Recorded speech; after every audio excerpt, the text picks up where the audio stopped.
This is a little bit aimed at spiritual leaders or maybe Christian leaders. I want to talk to you about 3 reasons why you need disbelief and dogma.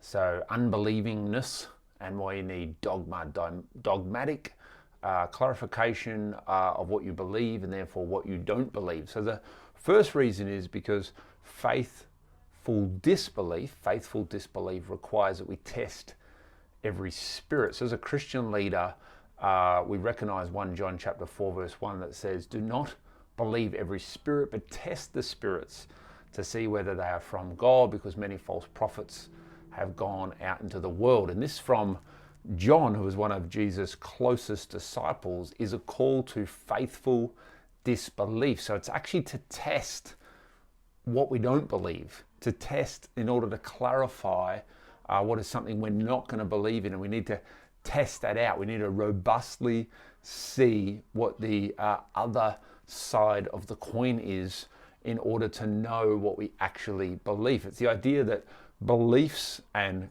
especially Christian beliefs, what we believe in our heart, is actually found in its opposite. That when we look at what and clarify what we don't believe and recognize what is not part of our faith, then that actually clarifies what is part of our faith. Now, John is concerned here in 1 John 4:1 because there's many false prophets, so offering a belief system that we're not sure if it's right. You've got to test the spirits. So when he's saying spirits, he's not meaning just like the occult and like devils and ghosts and invisible things. He's saying test the essence of things, the spirit of things, the heart of things, the approach of things, the spirit meaning the tone of things, the style of leadership, the fruit of the so-called belief. Because there's many false prophets who offer false gospels and false ideals and false ideas and things that sound good but that have no content in them. So the idea is that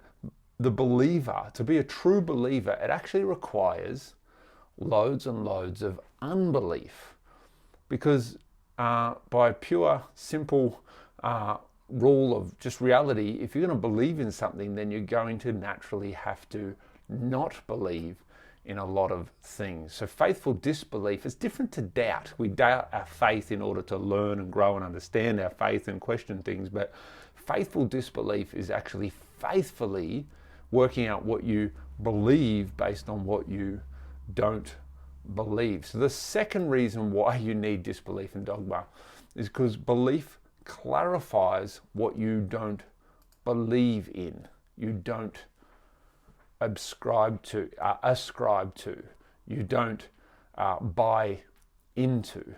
And this is really the downfall of the believer, or where belief is immature, because we are unable to say why we don't believe in something, or we are unable to say why we do believe in something based therefore on what we don't believe. And this is where my third point becomes helpful. Dogma separates belief from unbelief. Now, dogma can be a little bit of a scary word, because often in our modern culture we tie dogma to this authoritarian idea of some leader or some institution ascribing to us all these things that we need to do. And it's particularly something that was talked about by atheists and pluralists who are concerned with dogma, because there's these people that dogmatically believe in things, these fundamentalists or fanatics that believe in things, and it makes them do things like fly planes into buildings.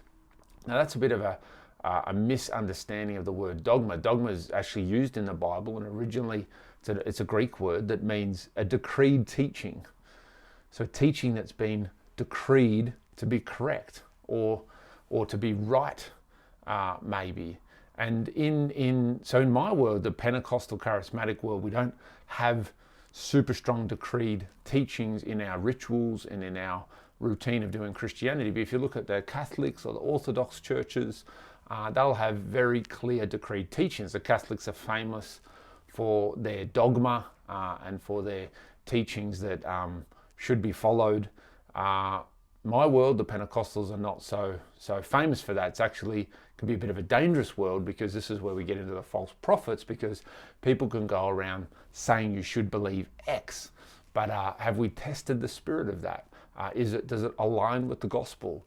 Is it a belief that we can find in the Word of God, or is it a man or a woman postulating some kind of peripheral belief or some other gospel or some wrong emphasis? And we can only know by following 1 John 4 of testing the spirits. But as leaders, especially as Christian leaders, dogma is critical because it actually separates. This is my third point. It separates what we believe from what we don't believe. This is where preaching, teaching, leadership becomes so important, pastoral care, because every time we do these things and open our mouths, we are saying to people, this is what we believe.